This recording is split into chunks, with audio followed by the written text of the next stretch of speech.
Hello, in this PyFlow highlight we're going to talk about how we can add a text box to the flow sheet. And this is very useful for adding notes or labels to your systems as they're modeled on your flow sheet.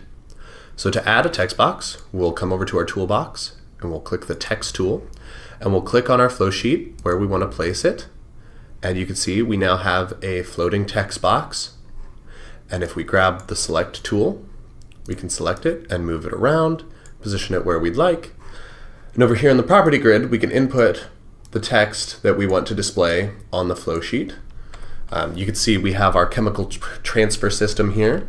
And so we'll call this chemical transfer. We'll just label the whole system there. And if we click back on the flow sheet, you can see that now it says chemical transfer. But this is a little small and hard to read. So we can come over here and adjust the font. And we'll get our dialog box here. And we could bold the font. You can see in our sample what's going on. We'll maybe make the font size 14. And we'll add an underline just for fun.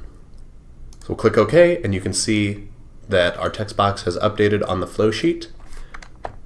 We also have a little paragraph on what's going on in this system. And so we'd like to add this to our flow sheet as well. So if we come back over here to our toolbox in PipeFlow, click text, we'll add another text box, go get our select tool again, position this where we want, then we'll come back over to Notepad, we will copy all of this text, and we'll come here to the property grid, and we will paste this all in here. And if we click back onto the flow sheet, we can see we have all of this text here with our system label and all the system information. You can also rotate a text box if you would like with the rotation slider, and this is very useful if you have pipes running at a diagonal that you want to label, or just for positioning your text exactly how you want it.